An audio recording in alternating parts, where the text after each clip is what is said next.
Victoria Hayes balanced 3 coffee cups in one hand while checking her phone with the other.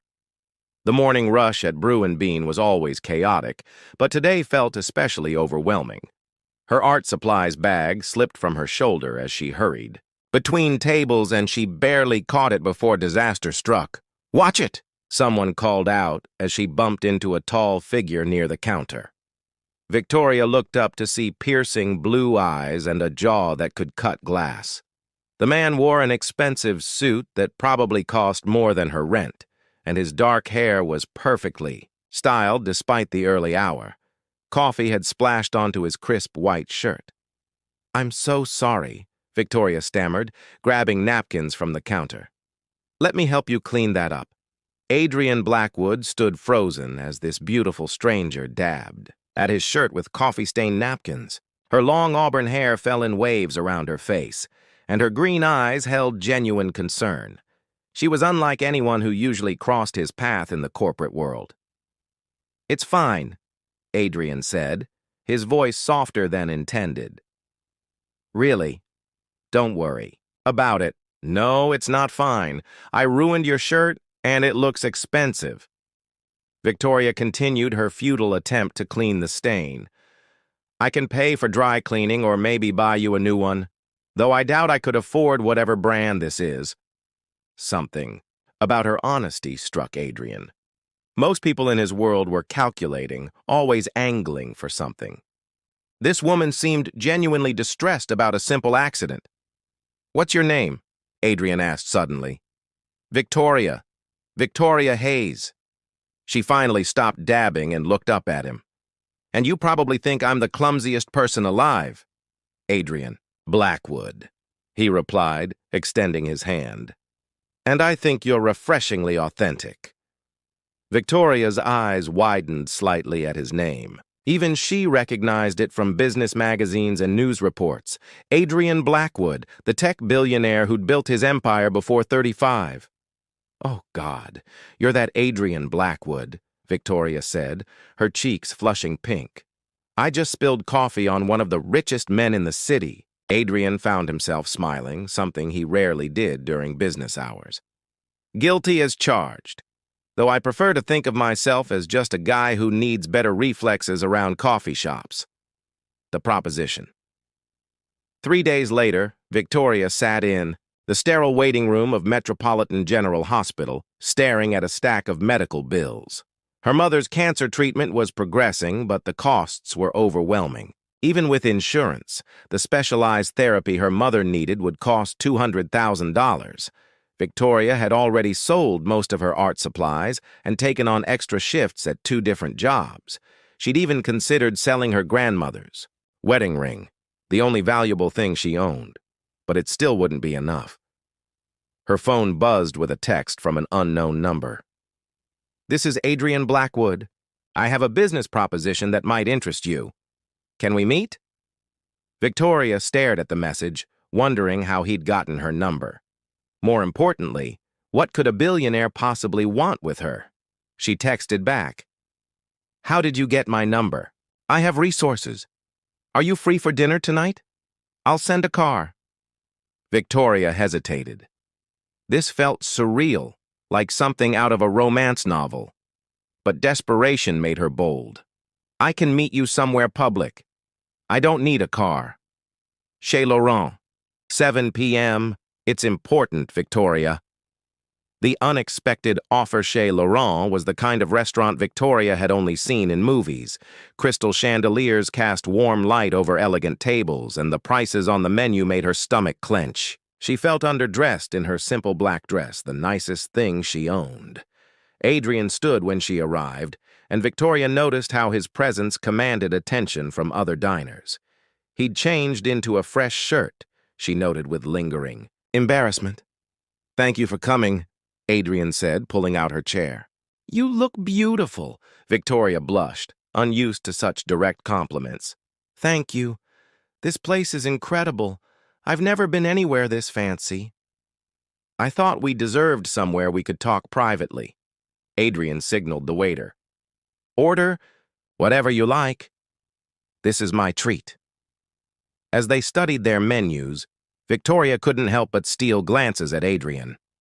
He was devastatingly handsome, but there was a loneliness in his eyes that intrigued her. Success clearly hadn't brought him happiness.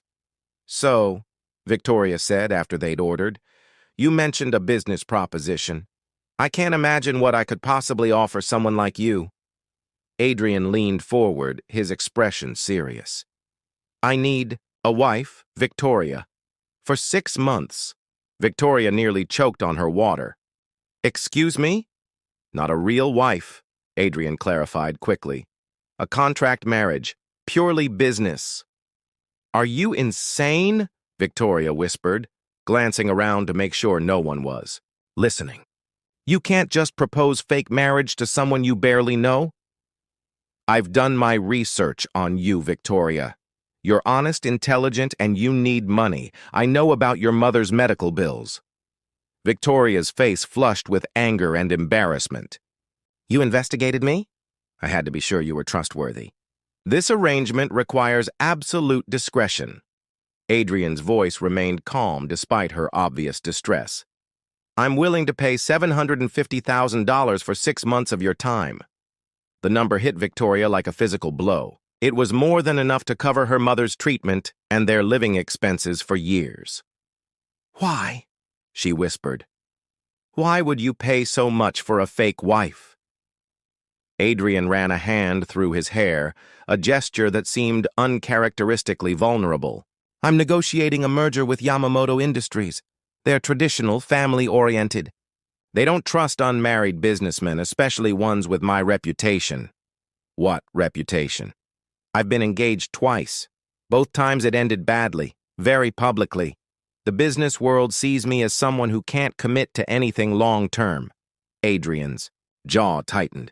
"Yamamoto Industries is worth billions. This merger could change everything for my company." The desperate decision Victoria sat back in her chair, trying to process what Adrian was offering. $750,000 to pretend to be his wife for 6 months. It sounded like a fairy tale, but the desperation in her mother's eyes when discussing treatment options made it feel like a lifeline. "What would this involve exactly?" Victoria asked quietly. "Living in my penthouse, attending business events with me, convincing the world that we're happily married." Adrian's blue eyes searched her face. "In private, we'd live separate lives. No physical intimacy expected or desired." The last part stung a little, though Victoria couldn't say why. She'd never been with a man, had never even been kissed properly. The idea that Adrian found her so unappealing that he needed to clarify this felt like a small rejection. "And after 6 months, we divorce quietly. You sign a non-disclosure agreement and keep the money. We both move on with our lives." Victoria thought about her mother lying in the hospital bed, about the stack of bills growing higher each day. She thought about her abandoned art dreams and her future of endless jobs just to stay afloat. "I need to think about it," Victoria said finally. "Of course. But I need an answer soon. The Yamamoto executives arrive next week." Adrian reached into his jacket and pulled out a business card. "My private number. Call me when you decide." As they finished dinner, Victoria found herself studying Adrian more closely. He was polite, charming even, but there was a wall around him. She wondered what had made him so guarded, so willing to pay for companionship rather than seek real connection. "Can I ask you something?" Victoria said as they prepared to leave. "Of course." "Why me?" "You could have anyone. Actresses, socialites, women who already know how to play this game." Adrian was quiet for a long moment. "Because you're real, Victoria. In my world, that's rarer than you might think." The phone call Victoria spent the next day pacing her small apartment, weighing her options. She visited her mother in the hospital and watched her struggle with pain that better medication could ease. She looked at her empty bank account and the stack of rejection letters from art galleries. That evening, she called Adrian. "I'll do it," Victoria said without preamble when he answered. "But I have conditions." "I'm listening." First, I want half the money up front for my mother's treatment. Second, I need to be able to visit her whenever I want, no questions asked. Third, I want everything in writing, a real contract that protects both of us. Agreed. Anything else? Victoria took a deep breath. I want to know why you really chose me. The truth this time. Adrian was silent for so long that Victoria wondered if the call had dropped. You remind me of someone I used to be, he said finally. Before money and success made everything complicated, before I learned to see people as assets or liabilities. And what am I? I'm not sure yet, Adrian admitted. But I'm hoping you'll help me remember what it's like to be human again. Victoria felt something flutter in her chest, a dangerous warmth that had nothing to do with their business arrangement. When do we start? She asked. Tomorrow. I'll send a car to take you to my lawyer's office. We'll sign the contracts, and then you'll move into the penthouse. After hanging up, Victoria sat in her tiny kitchen, wondering what she'd just agreed to. She was about to become the fake wife of one of the most powerful men in the city.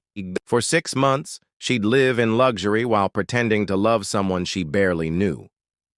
What Victoria didn't know was that Adrian was sitting in his empty penthouse, staring out at the city lights and wondering if he'd just made the biggest mistake of his life.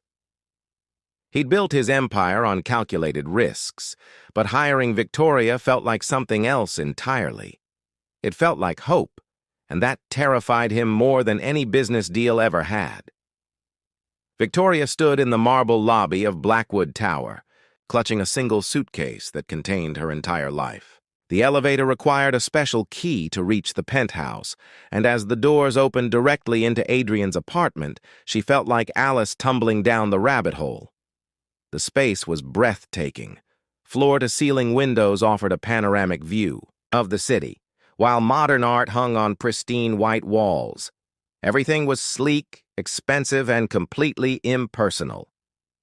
"Welcome home," Adrian said, emerging from what looked like an office. He'd loosened his tie and rolled up his sleeves, making him look more approachable than the intimidating businessman from dinner.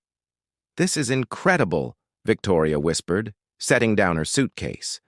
"I feel like I'm in a museum." "Your room is down this hall," Adrian said, leading her past a chef's kitchen that sparkled with unused appliances. "I had Mrs. Chen prepare it for you." Victoria's bedroom was larger than her entire apartment had been. A king-sized bed dominated the space, while French doors opened onto a private balcony. Her meager belongings looked lost in the massive walk-in. "Closet." "There's something else," Adrian said, producing a small velvet box. "You'll need this for public appearances." Inside was the most beautiful ring Victoria had ever seen. A brilliant diamond solitaire surrounded by smaller stones, set in platinum that caught the light like captured starlight. "It's too much," Victoria breathed as Adrian slipped it onto her finger. His touch was gentle, and she felt an unexpected thrill at the contact. "It needs to be convincing," Adrian said, but his voice was softer than usual. "The Yamamoto executives are very traditional. They'll notice details." The ring fit perfectly, as if it had been made for her. Victoria wondered how he'd known her size, then remembered his comment about doing research on her. "How much did this cost?" Victoria asked, unable to look away from the sparkling stone. "Less than you're worth," Adrian replied, then seemed surprised by his own words. "For the arrangement, I mean." The first public appearance, 3 days later, Victoria stood before a full-length mirror, barely recognizing herself. A team of stylists had transformed her into someone who could believably be married to Adrian Blackwood. Her hair fell in glossy waves, her makeup was flawless, and the midnight blue gown she wore made her feel like a princess. "You look stunning," Adrian said from the doorway. He wore a tuxedo that emphasized his broad shoulders and lean frame, looking every inch the powerful billionaire. "I feel like I'm playing dress-up," Victoria admitted, smoothing her hands over the silk fabric. "You're perfect," Adrian said, his eyes intense. "Just remember, we've been married for 3 months. We met at a charity auction last year. We had a small private ceremony." "Got it. What about our relationship? How do we act around each other?" Adrian stepped closer, close enough that Victoria could smell his cologne. "Like we're in love," he said simply. "Like we can't keep our hands off each other." Victoria's breath caught at his words. "And how exactly do we fake that?" Instead of answering, Adrian reached out and tucked a strand of hair behind her ear. The simple gesture sent shivers through Victoria's body. "Like that," he murmured. "Small touches, meaningful glances, making it look like we have secrets only we share." The charity gala was held at the grand ballroom of the Fairmont Hotel. Victoria had never seen so much wealth in one room. Women dripped in jewels while men in expensive suits discussed business deals worth millions. Adrian kept his hand on the small of Victoria's back as they moved through the crowd, the touch both possessive and protective. He introduced her as "my beautiful wife," and Victoria noticed how other women looked at her with a mixture of envy and curiosity. "Mrs. Blackwood," said a distinguished older man, approaching them with a warm smile. "I'm Robert Yamamoto. My father speaks highly of your husband's business acumen." Victoria felt Adrian tense beside her. This was why they were here, why their entire arrangement existed. "Mr. Yamamoto," Victoria said, extending her hand gracefully. "Adrian has told me so much about your family's company. The work you do in sustainable technology is truly inspiring." Adrian looked at her with surprise and something that might have been pride. She'd done her research too, staying up late reading about Yamamoto Industries and their environmental initiatives. "You have excellent taste in wives, Adrian," Robert said with a chuckle. "Beauty and intelligence, a rare combination." "I'm the lucky one," Adrian replied, his arm sliding around Victoria's waist. "She keeps me grounded." As the conversation continued, Victoria found herself relaxing into the role. Adrian was attentive, bringing her champagne and introducing her to important people. When they danced, he held her close, whispering observations about the other guests that made her laugh. "You're a natural at this," Adrian said as they swayed to the orchestra's music. "At what? Pretending to be someone I'm not?" "At being yourself. That's what makes this work, Victoria. You're not putting on an act. You're just being you in expensive clothes." Victoria looked up at him, surprised by the compliment. "Is that why you chose me? Because I'm authentic?" "Among other reasons," Adrian said, his eyes dropping to her lips for just a moment. The unexpected kiss later that evening, back in the penthouse, Victoria kicked off her heels and collapsed onto the living room sofa. The gala had been a success, but maintaining the facade of perfect wife was exhausting. "You were incredible tonight," Adrian said, loosening his bow tie. Robert Yamamoto was completely charmed. "I liked him," Victoria said honestly. "He seems like a good man." "He is. His father built the company on principles of honor and family. They only do business with people they trust." Adrian poured 2 glasses of wine and handed one to Victoria. She accepted it gratefully, noticing how the alcohol relaxed the tension in her shoulders. "Can I ask you something?" Victoria said after a moment. "Of course. Why is this merger so important to you? You're already successful beyond most people's dreams." Adrian was quiet for a long moment, staring out at the city lights. "My father built Blackwood Industries," he said finally. "He died when I was 25, and I inherited everything. For years, people said I was just riding on his coattails, that I'd never amount to anything on my own." Victoria could hear the pain in his voice, the old wounds that success hadn't healed. "This merger would make us the largest sustainable technology company in the world," Adrian continued. "It would prove that I'm not just my father's son, that I built something worthy of his legacy." Without thinking, Victoria reached out and covered his hand with hers. "You don't have to prove anything to anyone, Adrian. What you've accomplished is remarkable." Adrian looked down at their joined hands, then up at her face. Something shifted in his expression, a vulnerability she hadn't seen before. "You don't know me, Victoria. Not really?" "Then tell me," she said softly. "We're going to be living together for 6 months.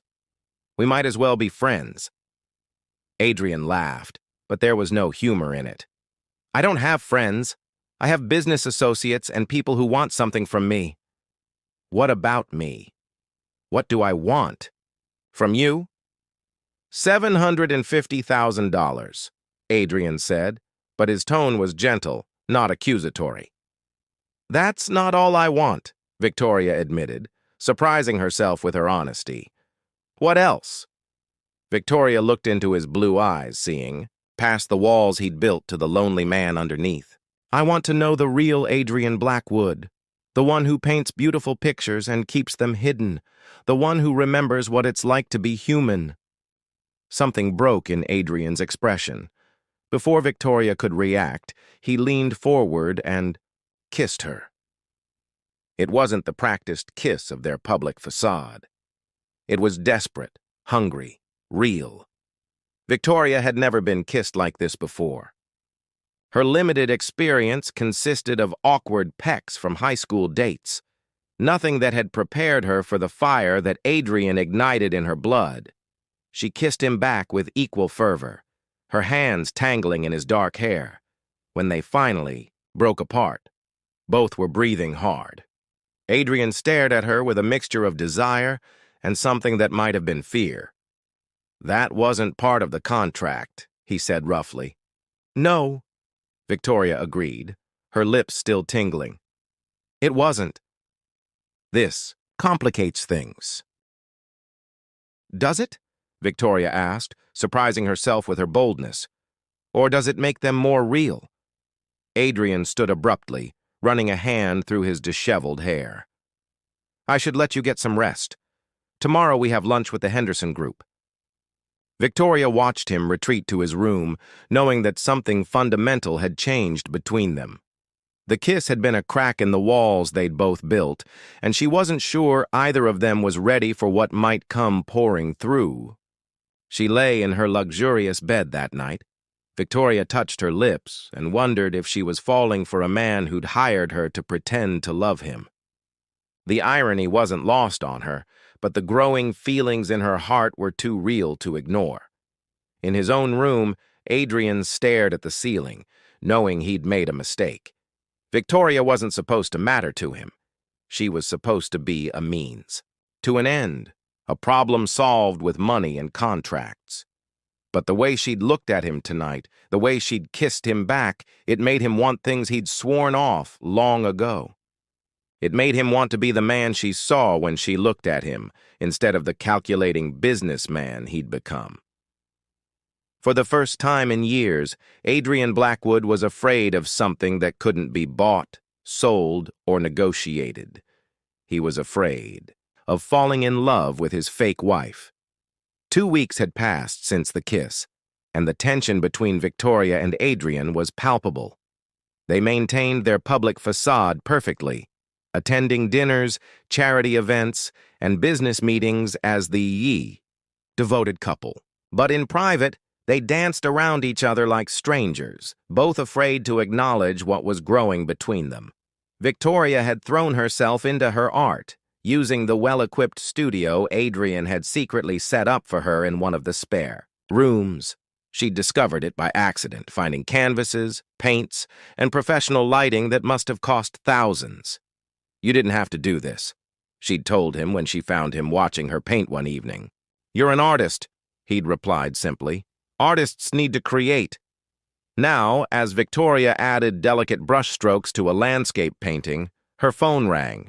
The caller ID made her heart sink. Metropolitan General Hospital. "Ms. Hayes, this is Dr. Patterson. I'm afraid your mother has taken a turn for the worse. You should come immediately." Victoria's hands shook as she set down her brush. She'd been so caught up in her new life that she'd missed the signs during her last visit. Her mother had seemed tired, but Victoria had attributed it to the treatment. Victoria? Adrian appeared in the doorway, immediately noticing her distress. "What's wrong?" "It's my mom," Victoria whispered, tears streaming down her face. "She's dying." Without hesitation, Adrian crossed the room and pulled her into his arms. Victoria collapsed against his chest, finally allowing herself to break down. "Completely. We'll go to the hospital right now," Adrian said, his voice firm and reassuring. "My driver will take us."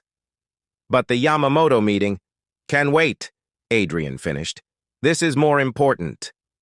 The hospital visit. Emma Hayes looked fragile against the white hospital sheets, her once vibrant red hair now thin and gray. But her eyes lit up when she saw Victoria enter with Adrian. "My beautiful girl," Emma whispered, reaching for Victoria's hand. "And you brought your husband." Victoria had been dreading this moment. Her mother believed their marriage was real, and Victoria hadn't had the heart to tell her the truth. Now, facing her mother's mortality, the lie felt heavier than ever. "How are you feeling, Mom?" Victoria asked, trying to keep her voice steady. "Like I'm ready for the next adventure," Emma said with a weak smile. "But I'm worried about you, sweetheart. What will you do when I'm gone?" "Don't talk like that," Victoria said firmly. "You're going to beat this." Emma's eyes moved to Adrian, who had remained quietly respectful near the door. "Come here, son," she said, surprising him. Adrian approached the bed, and Emma reached for his hand with her free one. "Take care of my daughter," she said. "She's stronger than she knows, but she's never had someone to lean on." "I will," Adrian promised, his voice thick with emotion. "I love her very much." The words hung in the air, and Victoria's eyes snapped to his face. He met her gaze steadily, and she saw something there that made her heart race. Truth, not pretense. The return of the past. The next morning, Victoria was having coffee in the penthouse kitchen when the elevator opened to reveal a stunning blonde woman. She was tall, elegant, and moved with the confidence of someone who belonged in places like this. "Well, well," the woman said, her voice carrying a slight British accent. "You must be the little wife I've been hearing about." Adrian emerged from his office, and his expression darkened when he saw the visitor. "Veronica? What are you doing here?" "Aren't you going to introduce me to your bride?" Veronica asked, her smile sharp as a blade. "Victoria, this is Veronica Sterling, my ex-fiancée," Adrian said through gritted teeth. "Veronica, this is my wife, Victoria." Veronica's laugh was like broken glass. "Wife? Oh, Adrian, surely you can. Do better than this obvious gold digger." Victoria felt her face flush with anger and embarrassment. She was wearing jeans and one of Adrian's oversized shirts, her hair in a messy bun. Next to Veronica's designer perfection, she felt like a child playing dress-up. "Veronica," Adrian's voice carried a warning. "You need to leave." "Not until I've said what I came to say," Veronica replied, turning back to Victoria. "Did he tell you about our engagement? How I caught him with another woman just weeks before our wedding?" Victoria's stomach dropped. She looked at Adrian, searching his face for denial, but found only guilt. "That's not how it happened," Adrian said quietly. "Isn't it?" Veronica's eyes glittered with malice. "You were so convinced that I was only after your money. You were right, of course, but at least I was honest about it. This little charade won't last, Adrian. When you get bored of playing house, you'll toss her aside just like you did me." After Veronica left, the penthouse felt suffocating. Victoria stood by the windows, arms wrapped around herself, trying to process what she'd learned. "Victoria," Adrian began, but she held up a hand to stop him. "Is it true? About the other woman?" Adrian was quiet for a long moment. "Yes, but not the way she made it sound. Veronica and I had an arrangement, much like ours. When I realized she was seeing someone else for money, I ended it." And the pattern continues, Victoria said bitterly. Another contract relationship. Another woman you're paying to pretend to care about you. That's not what this is, Adrian said firmly. Not anymore. Victoria turned to face him, tears threatening to spill. Isn't it? In 4 months, you'll pay me my money and I'll disappear from your life, just like Veronica said. What do you want me to say, Victoria? That I've changed? That this started as business but became something more. Adrian's voice rose with frustration. Because that's exactly what happened, and it terrifies me. Why? Victoria demanded. Why are you so afraid of letting someone love you? Adrian stared at her for a long moment, his walls crumbling. Because everyone leaves, Victoria. My mother died when I was 16. My father worked himself to death trying to build something lasting. Every woman I've been with has wanted my money, my status, everything except me. I'm not them, Victoria said softly. Aren't you? Adrian asked, his voice breaking. You took my money. You moved into my home. You're playing the role of loving wife perfectly. Victoria felt as if he'd slapped her. You hired me to play that role. And now I don't know what's real anymore, Adrian admitted, running his hands through his hair. I don't know if what I feel for you is genuine or just part of the fantasy I paid for. The truth about love. That evening, Victoria sat beside her mother's hospital bed, holding her frail hand. Emma had been drifting in and out of consciousness, but she seemed more alert now. You look sad, sweetheart, Emma observed. Trouble in paradise? Victoria almost laughed at the irony. Something like that, Mom. Want to tell me about it? Victoria found herself spilling everything. The contract, the fake marriage, her growing feelings for Adrian, and his inability to trust in their connection. Emma listened without judgment, her eyes filled with understanding. Oh, honey, she said when Victoria finished. You've fallen in love with a man who's forgotten how to believe in love. What do I do? Victoria asked, feeling lost. You show him, Emma said simply. Love isn't something you can prove with words, Victoria. It's something you demonstrate through actions. If Adrian is worth fighting for, then fight for him. But the contract... Forget the contract, Emma interrupted. Contracts are about business. Love is about choice. Every day you choose to love someone despite their flaws, their fears, their past mistakes. The question is, do you choose Adrian? Victoria thought about Adrian's gentle touch when he thought she wasn't looking, the way he'd dropped everything to take her to the hospital, the vulnerability in his eyes when he'd spoken about his parents. Yes, she whispered. I choose him. Emma smiled, looking more peaceful than she had in weeks. Then show him that love doesn't come with conditions or expiration dates. Show him that some things in life are free. They just require courage to accept. The next morning, Victoria woke to find Adrian already gone. A note on the kitchen counter informed her that he had early meetings and wouldn't be back until evening. She used the time to visit her mother and to think about what she wanted to say. When Adrian returned that night, he found Victoria waiting in the living room. She'd cooked dinner, a simple pasta dish that filled the penthouse with warm, homey smells. You didn't have to cook, Adrian said, loosening his tie. I wanted to, Victoria replied. We need to talk, Adrian. They ate in relative silence, the tension between them thick enough to cut. Finally, Victoria set down her fork and looked at him directly. I'm going to tell you something, and I need you to listen without interrupting, she began. I didn't know what love was before I met you. I thought it was something that happened in movies or books, not something real people like me got to experience. Adrian started to speak, but Victoria held up her hand.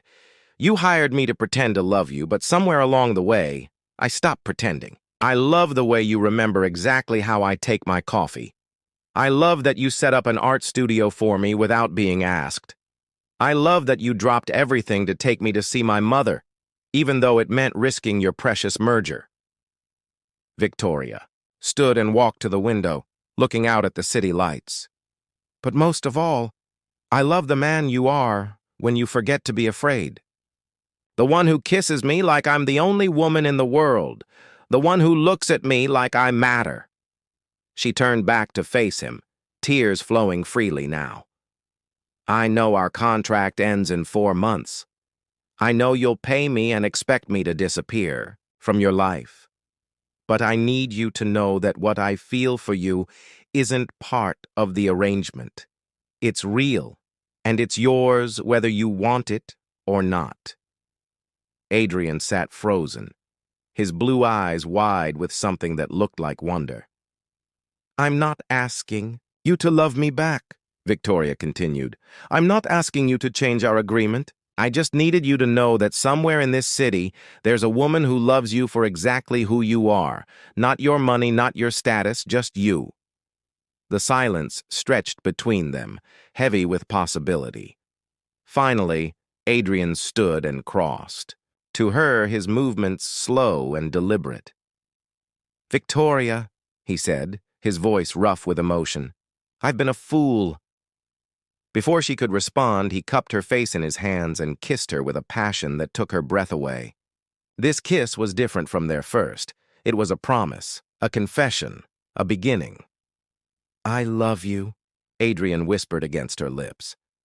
I've been falling in love with you since the moment you spilled coffee on my shirt and actually cared about ruining it. I've been so terrified of being hurt again that I almost threw away the best thing that's ever happened to me. Victoria's heart soared as she heard the words she'd never dared hope for. What about the contract? The merger? The merger will happen or it won't, Adrian said, holding her close. But I'm not willing to lose you for any business deal. If the Yamamotos can't see that I'm a better man with you in my life, then they're not the partners I want. As they held each other in the soft glow of the city lights, Victoria realized that their contract had given them something neither had expected. Real love, born from pretense, but grown into something beautiful and true. So what happens now? Victoria asked. Adrian smiled, the expression transforming his entire face. Now we tear up the contract and start over. No more pretending, no more walls, just us figuring out how to build something real together. Victoria thought of her mother's words about love being a choice made every day. Looking into Adrian's eyes, she knew she would choose him again and again, contract or no contract. I love you, Adrian Blackwood, she said, meaning it with every fiber of her being. And I love you, Victoria Hayes, he replied. Soon to be Victoria Blackwood, if you'll have me. For real this time. As they kissed under the starlight streaming through the penthouse windows, both knew they had found something rarer than any business deal or contract. They had found each other, and love that would last far beyond any temporary arrangement. The billionaire had found his heart, and the struggling artist had found her home. Their contract had ended, but their real story was just beginning.